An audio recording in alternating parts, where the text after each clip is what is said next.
In the sweeping wilderness of Yellowstone, the grizzly once ruled alone. Unmatched in size and strength, no creature could challenge the mighty bear. Then came the return of a formidable rival. Tall, rangy wolves from the north now stake their claim to Yellowstone. And somewhere in the backcountry, an epic battle unfolds. It's a clash of wills and opposing skills that echoes all through Yellowstone.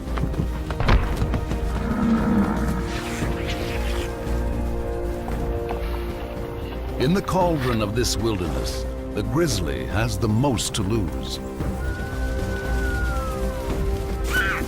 Will wolves be the new masters of Yellowstone? Or can the grizzly keep its kingdom and emerge the victor here?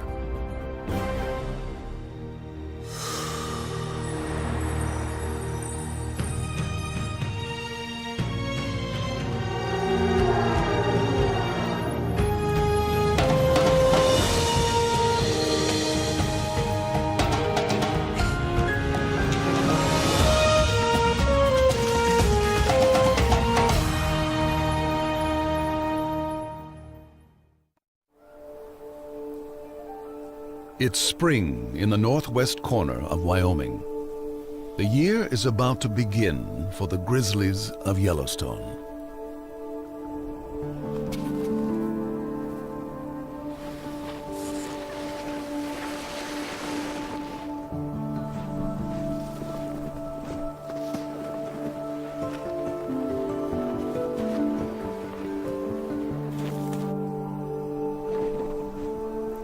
By early March, bears begin to emerge from their long winter's nap.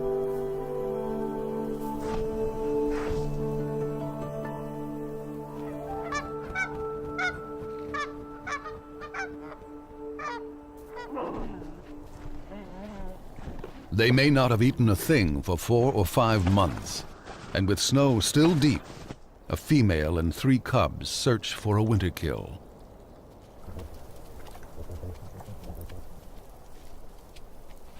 Otters have been out all winter, slipping and sliding between streams, looking for patches of open water.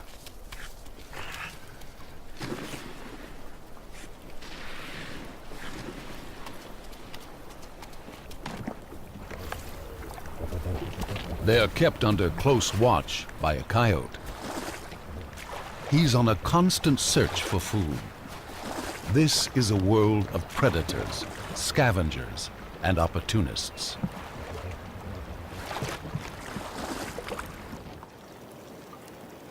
In the thawing surface layer of ice, the grizzlies find a strange windfall. Entombed in the ice all winter, frozen fish are the first banquet of the year for the bears.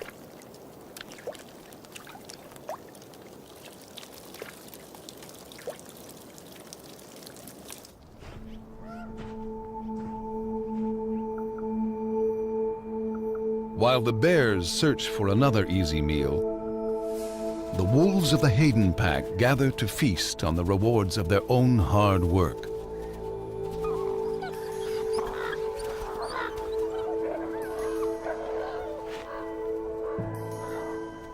But a bold young bear has found their carcass, and a grizzly is accustomed to taking what he wants.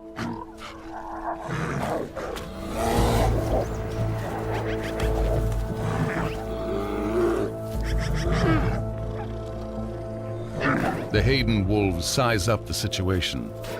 The pack is 9 wolves strong, and the bear is not as big as he could be.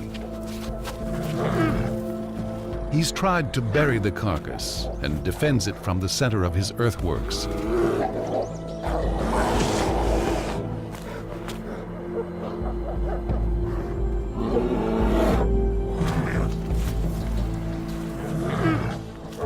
It's his strength against their speed. But the wolves seem to think they can take him.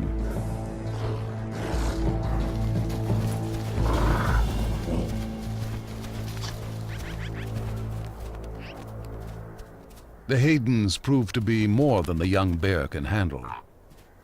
This time.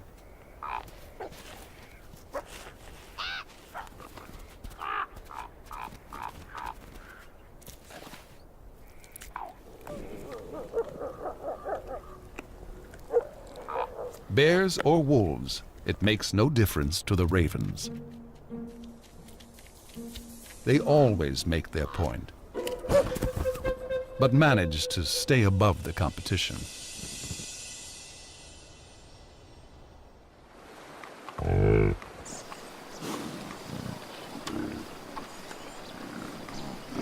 Bison will face both wolves and bears over the course of their lives. But the first challenge for newborn calves is just keeping up with their mothers. They're on their way to summer pastures, and for the calves, it's sink or swim.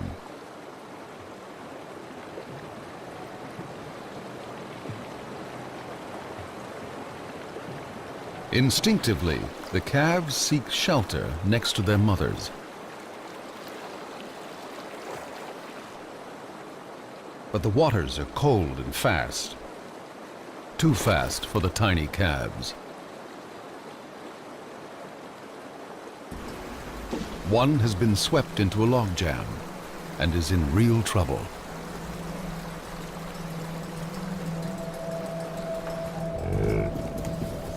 His mother has suddenly realized what's happening.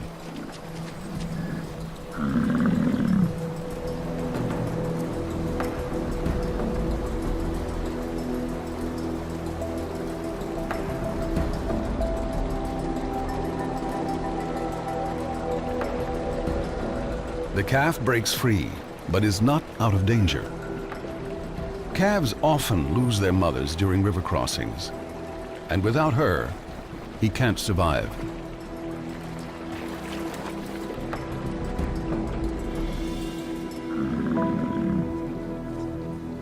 This calf is a lucky one.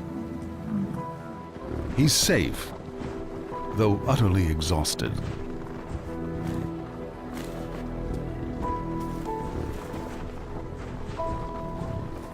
The Yellowstone River was just the first of many perils to come. A grizzly is following behind them, and for the bear, it's hunting season.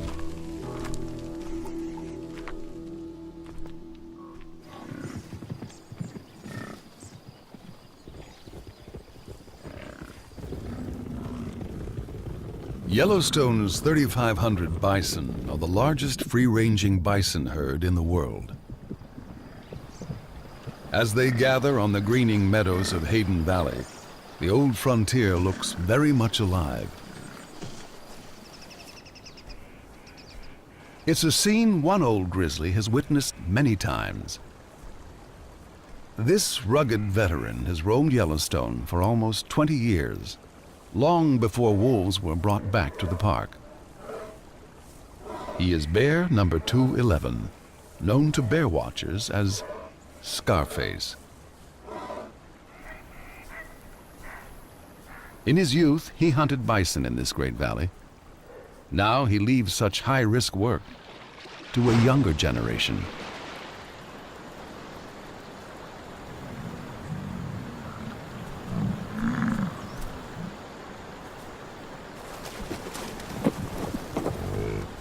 The bear has no advantage of surprise, yet he suddenly swings into action.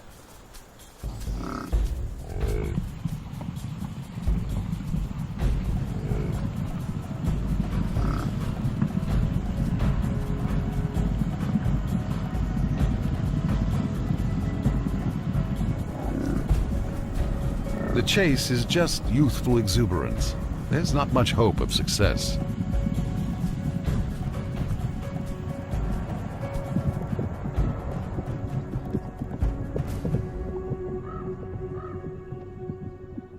The bear will need a better strategy. But a truly devious plan is a coyote's specialty. He's so small, no one takes him seriously. He tests a calf. This one's big and strong.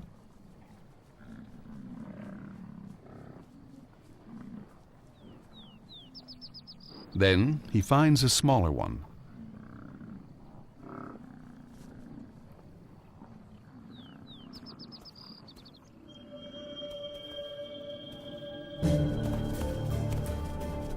He pretends to play, but this is no game. If the coyote can coax the calf off by itself, he has every intention of killing it.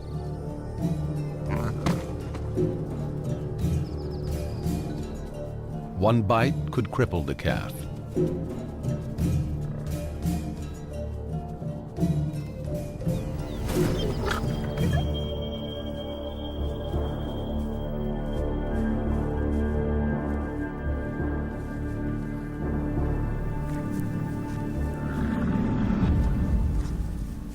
But some motherly backup puts an end to that.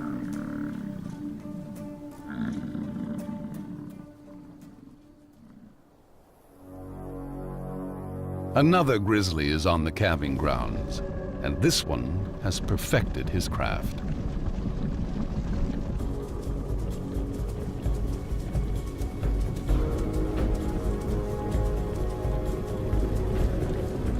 The grizzly uses his top speed of 35 miles per hour to separate a calf from its mother. And though the bison weighs twice as much as the bear, she's young and undone by the grizzly's aggression.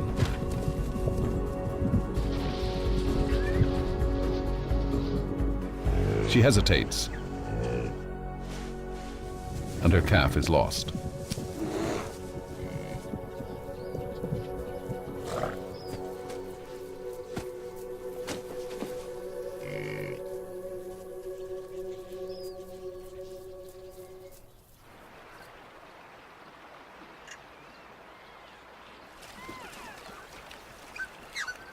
For hunters and hunted alike, each encounter in Yellowstone presents a critical choice.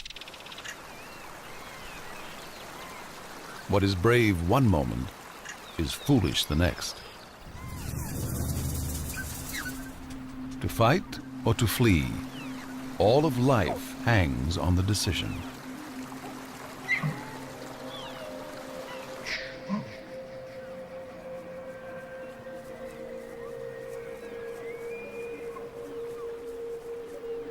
With two wolves out on the prowl, a mother elk weighs her options carefully. The wolves have seen her, but not her calf.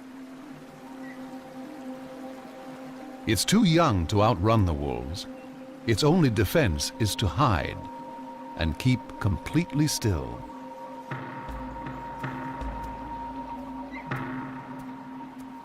Its mother heads straight for the wolves.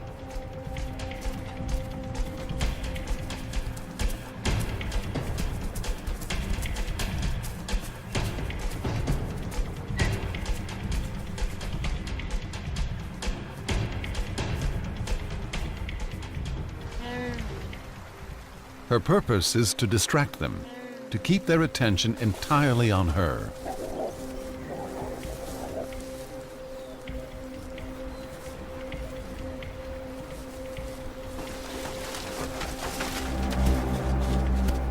Again and again she charges, then invites them to chase her, using the river as a safe retreat.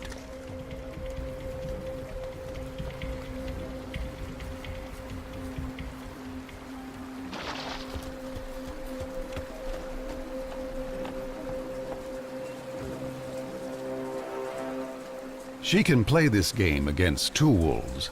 She would never attempt this with an entire wolf pack.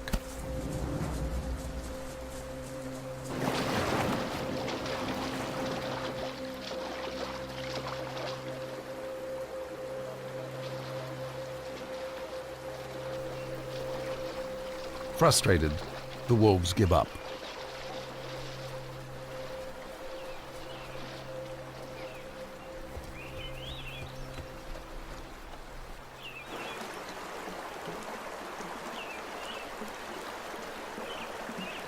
The calf owes its life to the tactics and the courage of its mother.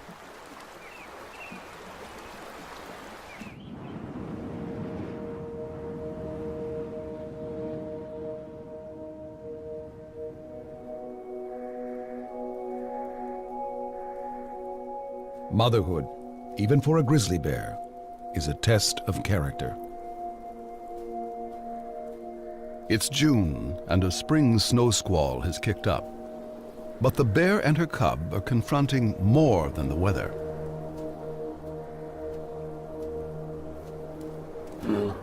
Wolves from the Druid pack have caught them out in the open. In the tug of war between grizzlies and wolves, the wolves attack where they can. They are after the cub. If they can kill it, they will eliminate a future rival.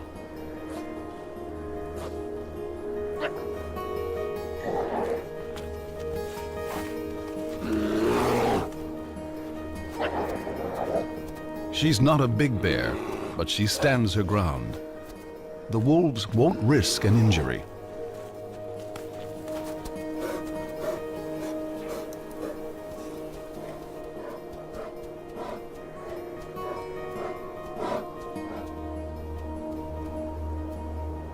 Then suddenly, it's over. The wolves make a decision, and the bears are free to go.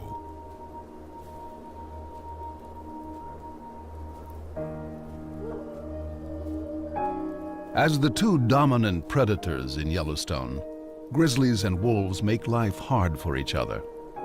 The cub is vulnerable to the wolves now. If he survives to become a really big bear, the tables will turn.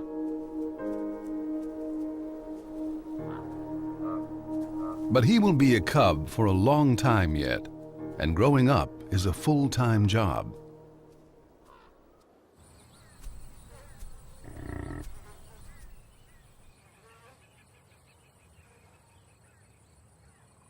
Out along the edge of the Yellowstone River, sandhill cranes are announcing their territories.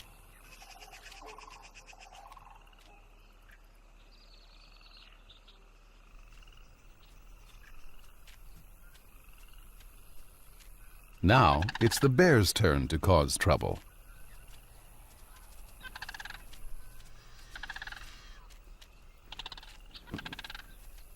The cranes try to shoo them away. For the cub, it's just an adventure.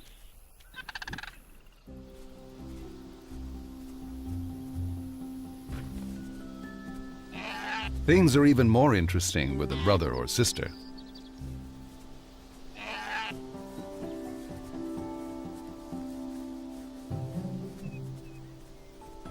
Cubs can turn anything into a toy, even a bison pie.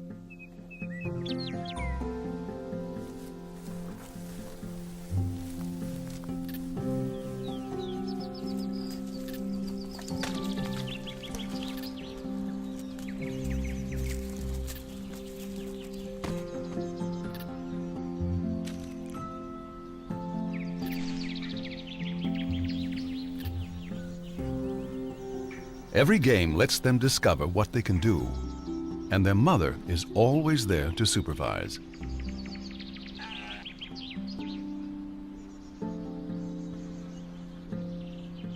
For grizzlies, these are the days of family life. They'll spend 2.5 years under the constant care of their mother. Then the cubs will be big enough to go their separate ways and travel through Yellowstone alone. Until then, she is everything they need.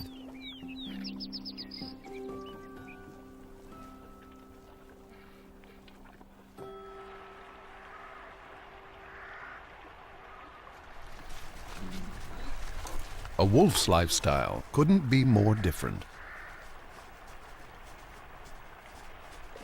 Wolf pups are used to large families.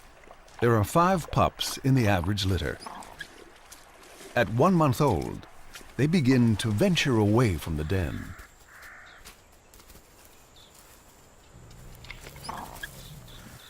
Their mother is the alpha female, the white wolf with a research collar. But they have other guardians too, older brothers and sisters, aunts and uncles. A member of the family is always in attendance. When the pups grow up, many will disperse to other packs, looking for a place to belong. Wolves will always be drawn to each other's company.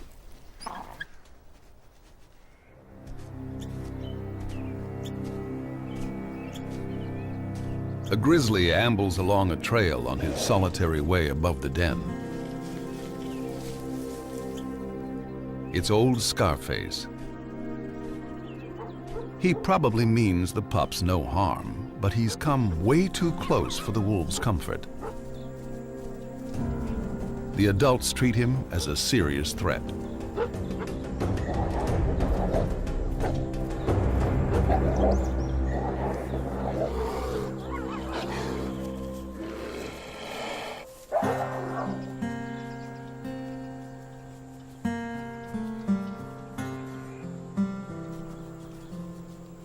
It's the pups' first encounter with a bear, and their elders have shown them something valuable. Together, they can challenge a grizzly and defeat it. As for Scarface, he hasn't lived this long without knowing how to avoid real conflict.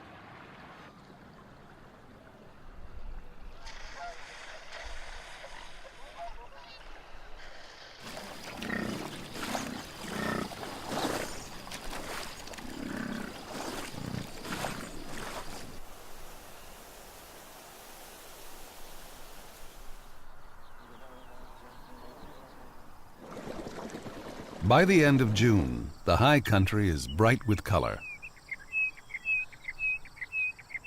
Summer residents are settling in. They're claiming territories, building homes, finding partners.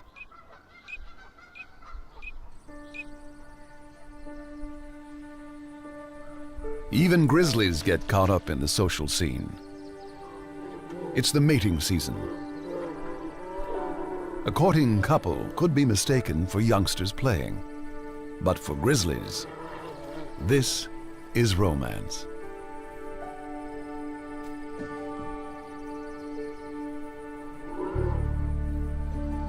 Once she has accepted him, they will wrestle and play and mate many times, staying together for 10 days or so.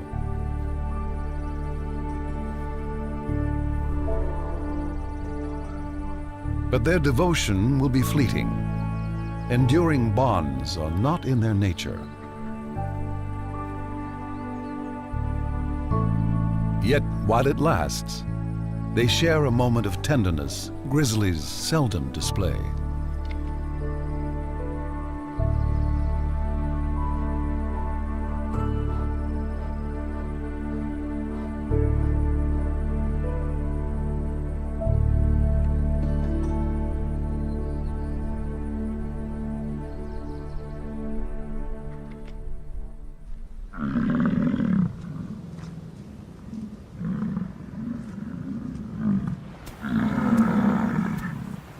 While the mating season brings solitary grizzlies together, it sends the companionable bison into an uproar.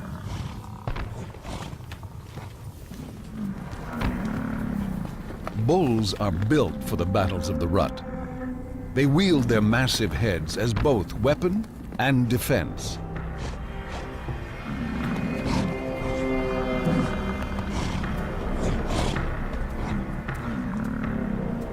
They must protect their own bodies as they twist and turn, pressing for an advantage.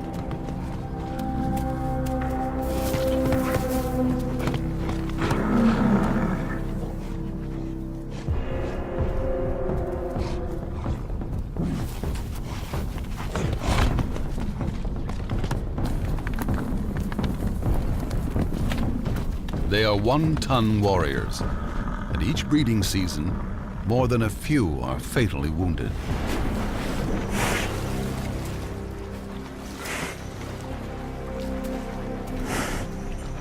This young bull must have taken on more than his match and has suffered a head injury.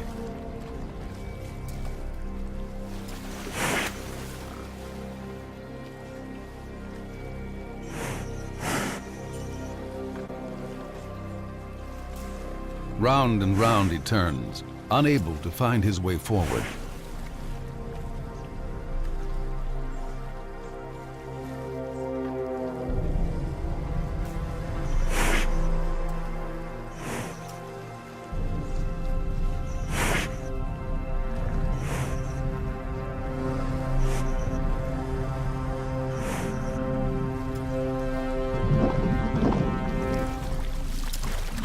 Then, remarkably, he makes it to solid ground.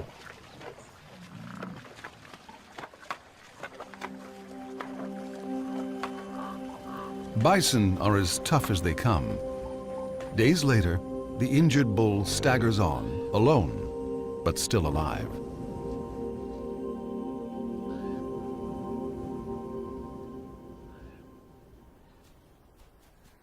When a bison does go down in combat, a grizzly wins. It's one of the rare carcasses not supplied by wolves. A bear this size would take a lot for wolves to run off. That's a job for another grizzly.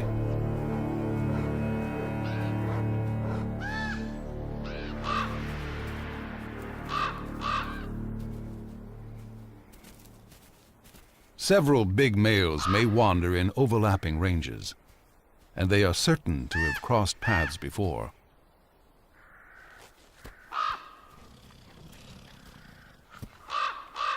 They both look intimidating to our eyes, but the bears are keenly aware of each other's strengths and weaknesses.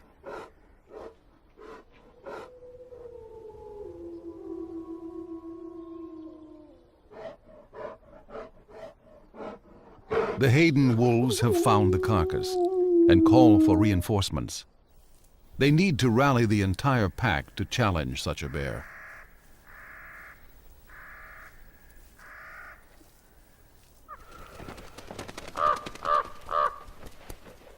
Ravens also call each other in. They're often the first to spot a carcass, but they wait for someone else to break it open.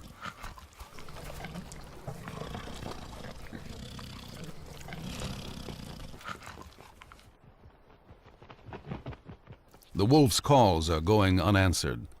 The pack is too far flung, and with no chance to dominate the carcass, the wolves just drift away. But a grizzly's toughest competition isn't from wolves at all. His ultimate challenge comes when he meets an equal, and there's only one way to find out who's stronger.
The bear that turns and walks away is the winner.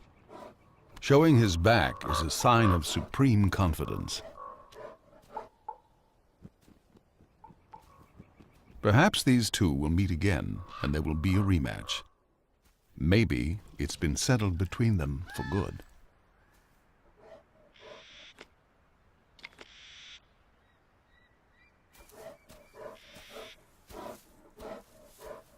For the grizzlies, this year's battle for Yellowstone is coming to a close.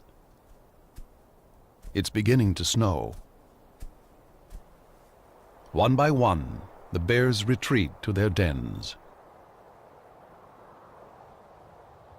winter settles in.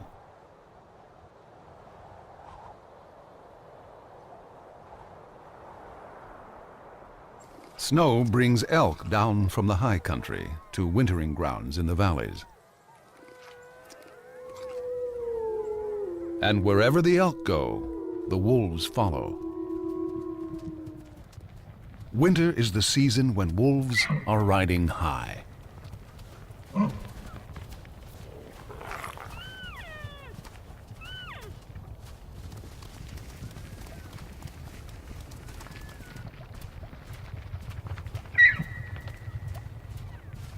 Severe conditions always work in their favor, wearing down their prey. The deeper the snow, the better the hunting.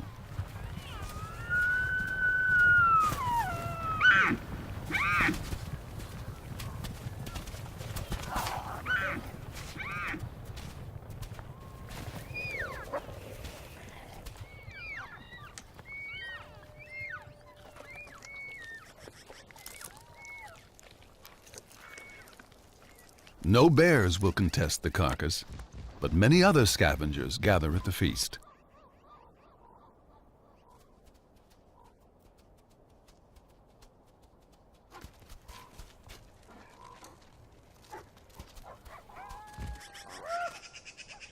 Eagles, ravens, magpies, and coyotes are uninvited guests at every kill. Though wolves have the undisputed upper hand, they make the long winter easier for all these other carnivores. As long as there are elk, the wolves will provide.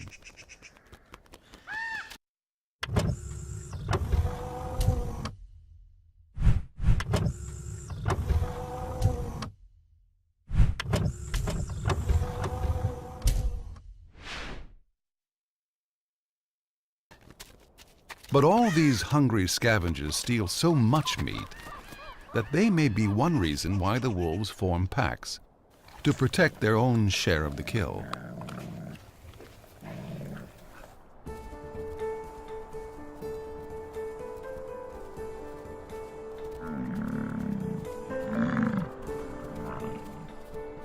Come February, wolves go visiting pack to pack.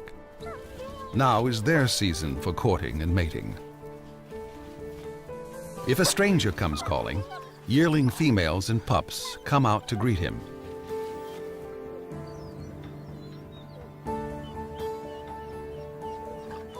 He'll please them all if he can, but what he's really after is a willing partner and a private rendezvous.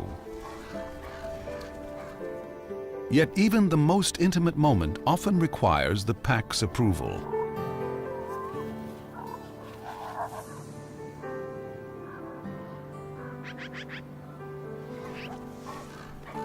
The alpha pair that leads the pack may share a bond that lasts for life, but all this togetherness comes down to just one thing: wolves need each other.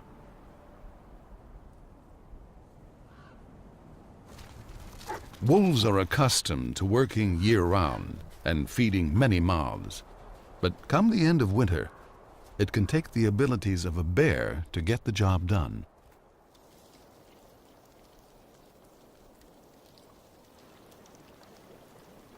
As ice begins to thaw, a frozen pond becomes treacherous, solid one moment, soft the next. A wolf has discovered its most recent victim.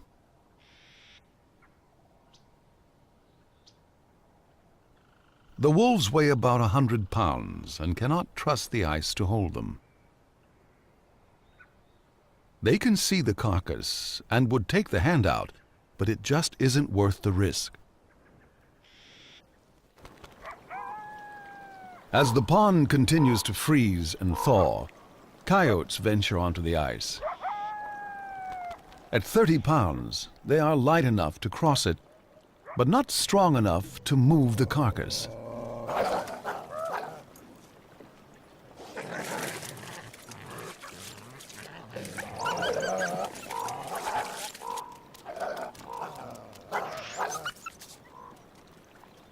If the ice melts much more, they won't be able to reach the carcass at all.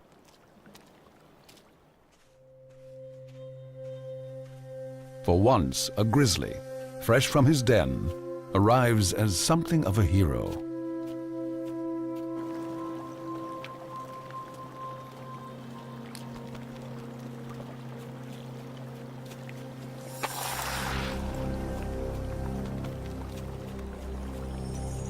He's certain to fall through.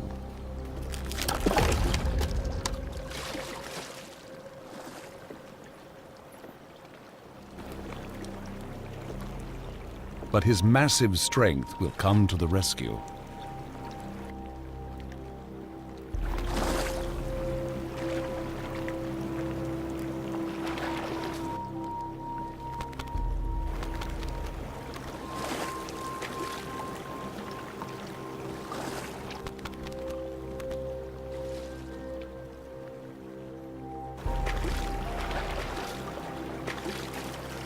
It's only when his coat is soaking wet that you can see how thin he is, and why this carcass is worth so much effort.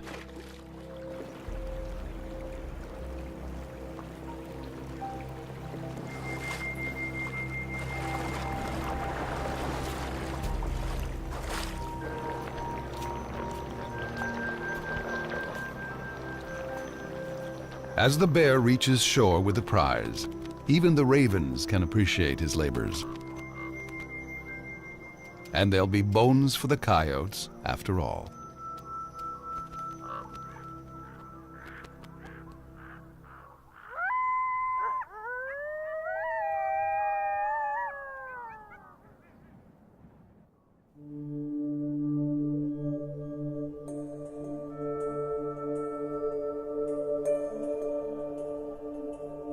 Dawn sends an eerie smoke through the remains of a forest fire. It's moisture, vaporizing from the blackened trunks as they warm up in the sun.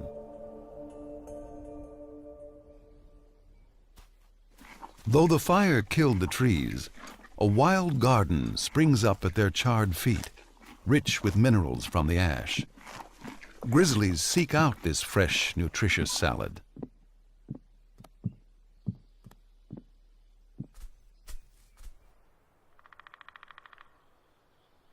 A great gray owl dozes at the edge of the burn. He's been up all night hunting. But a robin has a nest nearby. In Yellowstone, conflicts can flare up in any corner. Until the owl leaves, there'll be no rest for either of them.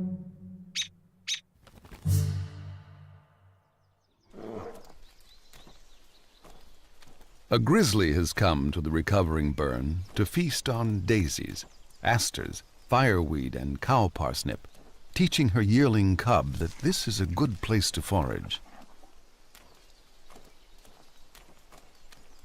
A cub has to learn a great variety of plants and where to find them, at what time of year. And while one cub studies this lesson, another follows its mother onto the calving grounds of the elk. Grizzlies aren't full-time predators like the wolves, but they take their toll of elk calves each spring.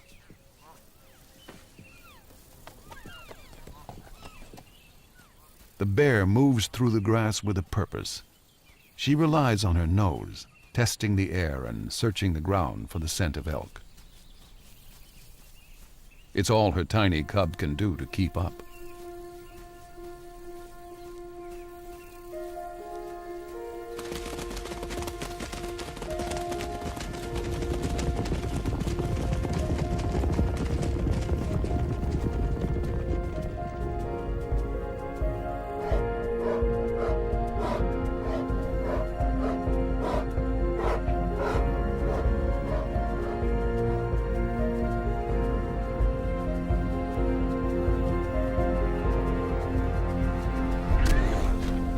For the calf, the brief dance between birth and death will be over in a moment. For the cub, It's a first step in honing a skill that will help him succeed in Yellowstone.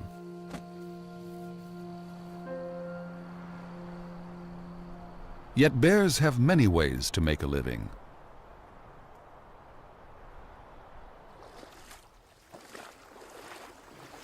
Wolves must hunt to survive. But a grizzly's life is full of choice.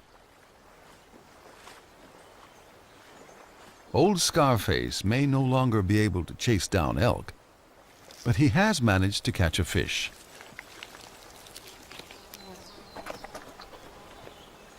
And as he wanders his range, there will be mushrooms and dandelions, ants and earthworms, biscuit root and berries to harvest.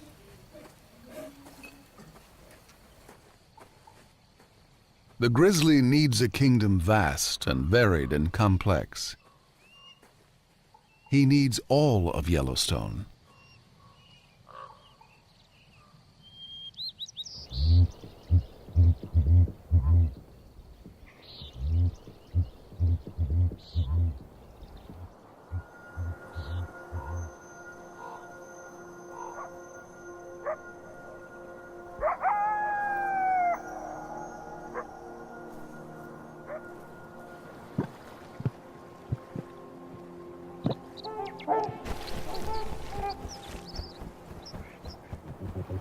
At sunrise, the otters of Yellowstone Lake are out catching breakfast. The coyote is quick to seize his chance.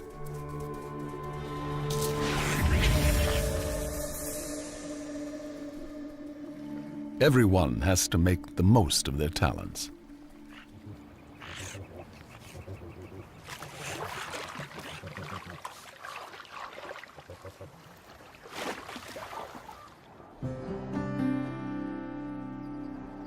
In this cauldron of competition and conflict, a grizzly sometimes gets to relax.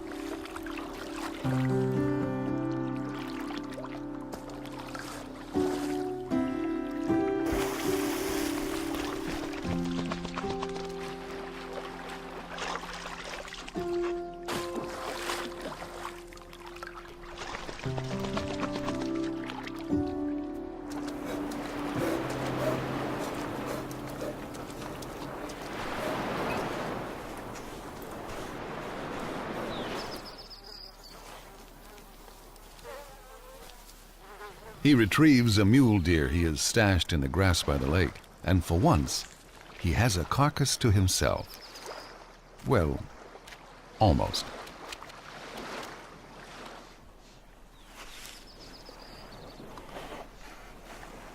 He takes his time over a delicate morsel. It's not often he gets to enjoy the little things in life.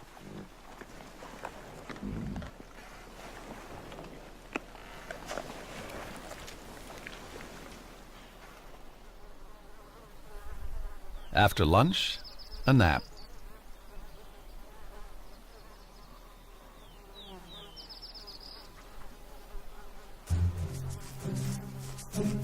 Until biting flies discover the grass-covered carrion he is using for a pillow.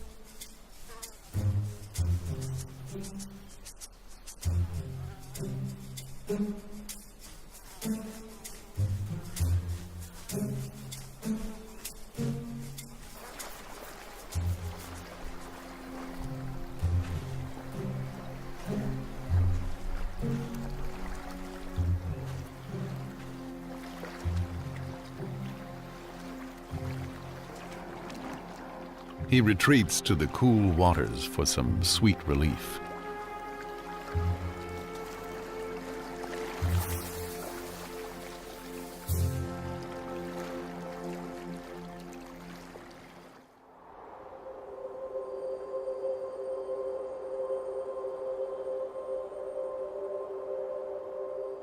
By the end of summer, all activity is focused on the coming winter.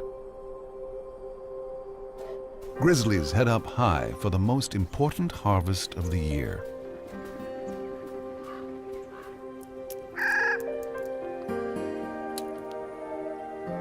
The Clark's nutcracker is up there already, collecting the seeds of the whitebark pine. Squirrels are also gathering their winter seed store. The bird will disperse the seeds, but the squirrels will cache them, and that's what the grizzly is looking for. The bear digs up their work. The seeds are rich in fats, and the bear packs on as many calories as she can.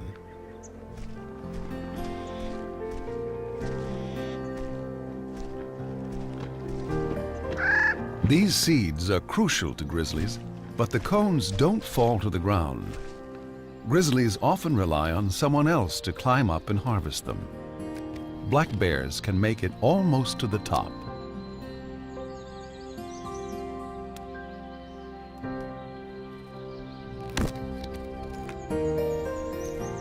They will bring the branches and cones to the ground and in reach of the grizzly.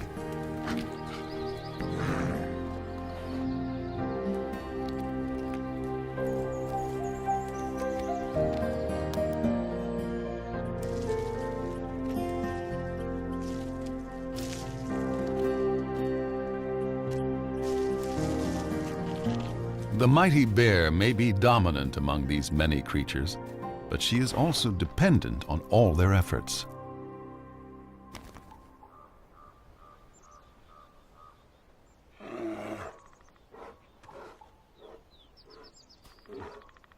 In this tale of two predators, each succeeds according to its nature. This enormous male is waiting on the wolves. He's staked out in the territory of the Molly's pack. And here they come, right on schedule.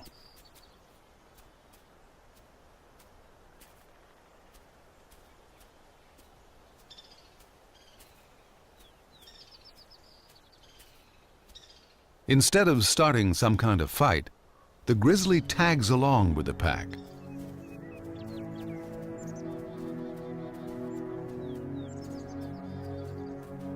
The bear is huge.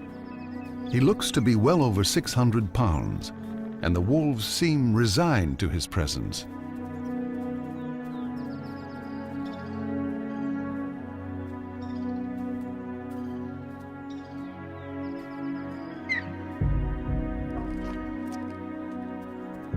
The wolves attend to their task. They're here to hunt.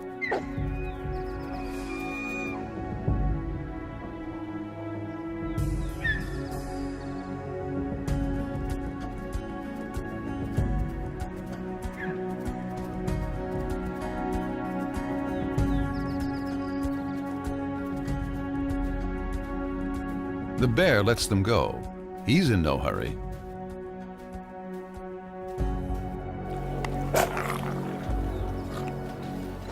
But as soon as the wolves have accomplished a kill, he is suddenly quick on the scene.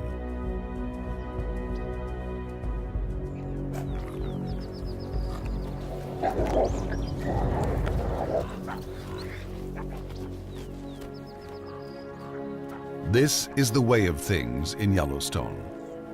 A wolf pack working together is the greatest predator there is. But even the Mollies, 14 wolves strong, know to step aside for one big bear. A grizzly in his prime is the master here. He makes the most of others' skills and takes from them all in turn. The wolves must simply bide their time and wait for him to leave.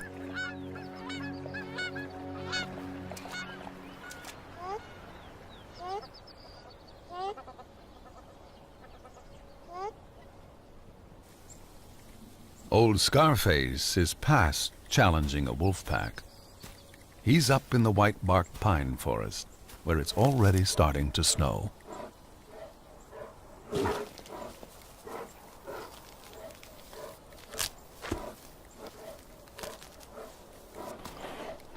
Winter is closing in. The pine seeds are all but gone. Soon there'll be nothing left to eat. Slowly, limping now with age and effort, he makes the climb up the snowy slope.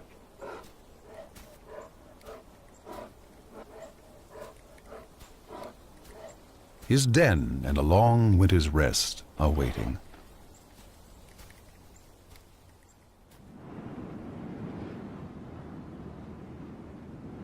By the end of November, the grizzlies of Yellowstone have gone to bed. Once again, Yellowstone is wolf country. At least, that's how the story is supposed to end. But here, on Christmas Day, 4 weeks late for hibernation, a grizzly sits on a wolf kill.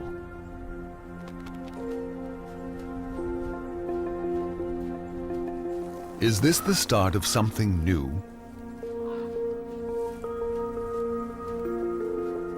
A grizzly, out in winter, breaking all the rules. The coyote grabs a bite and runs. This is not good news to him. Will the bear be waiting at every kill all winter?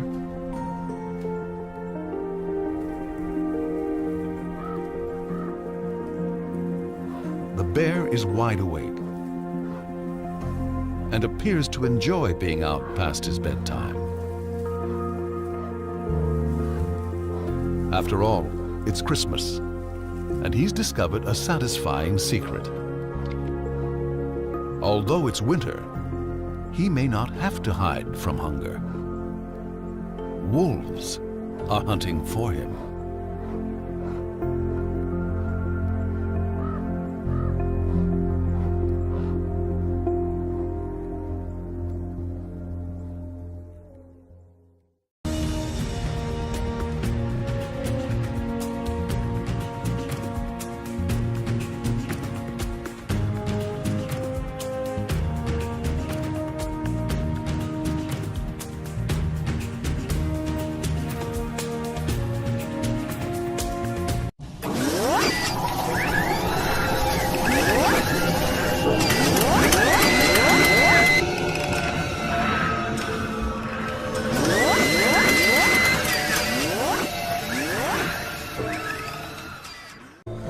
The Hayden wolves size up the situation.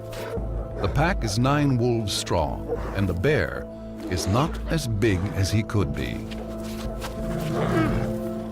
He's tried to bury the carcass and defends it from the center of his earthworks.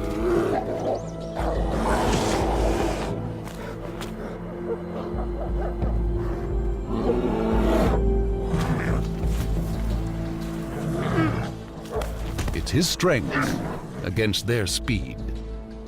But the wolves seem to think they can take him.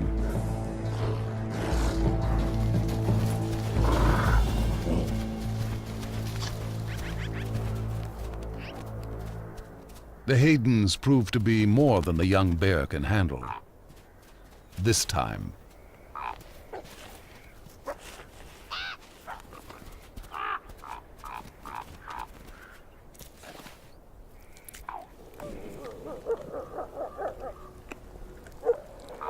Bears or wolves, it makes no difference to the ravens.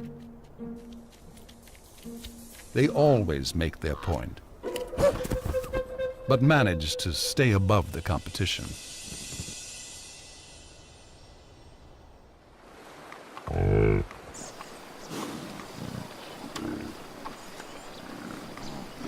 Bison will face both wolves and bears over the course of their lives.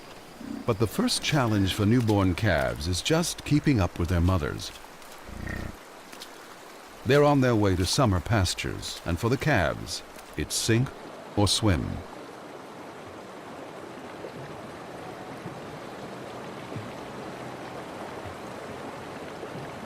Instinctively, the calves seek shelter next to their mothers.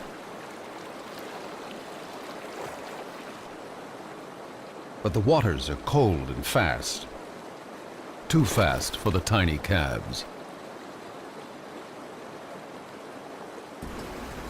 One has been swept into a logjam and is in real trouble.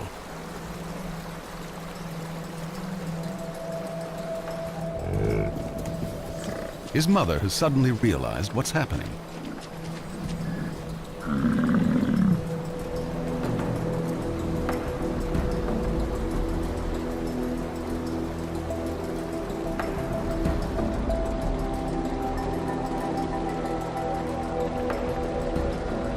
The calf breaks free, but is not out of danger. Calves often lose their mothers during river crossings, and without her, he can't survive.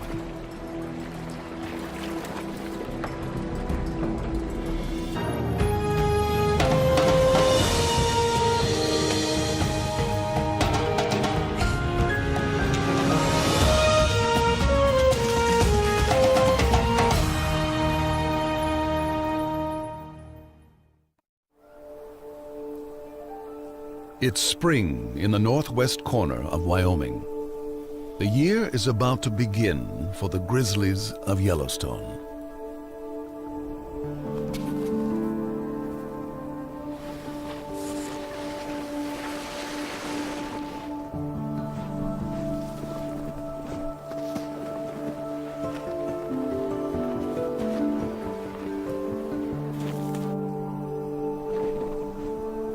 By early March, bears begin to emerge from their long winter's nap.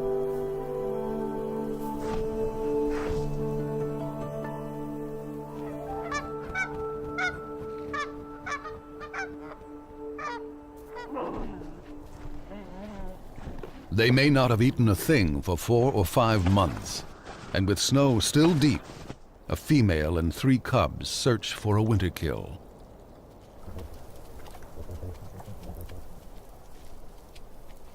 Otters have been out all winter, slipping and sliding between streams, looking for patches of open water.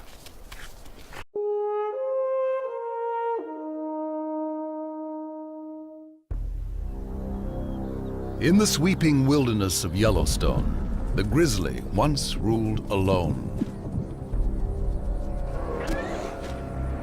Unmatched in size and strength, no creature could challenge the mighty bear.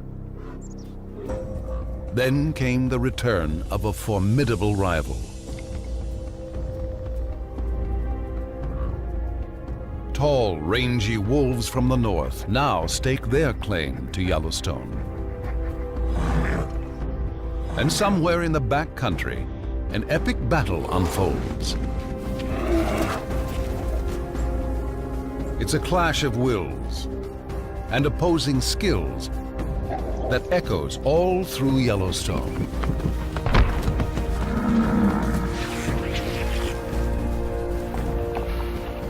In the cauldron of this wilderness, the grizzly has the most to lose.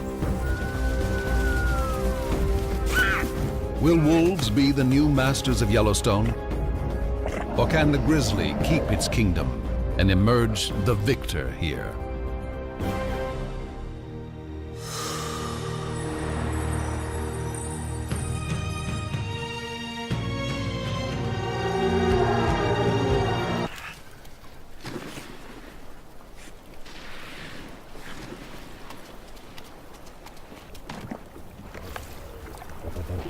They are kept under close watch by a coyote. He's on a constant search for food. This is a world of predators, scavengers, and opportunists.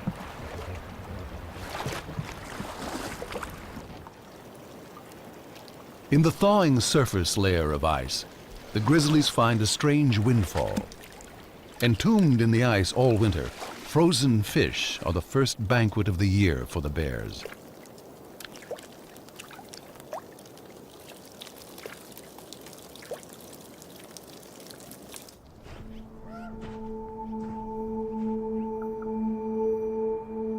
While the bears search for another easy meal, the wolves of the Hayden pack gather to feast on the rewards of their own hard work.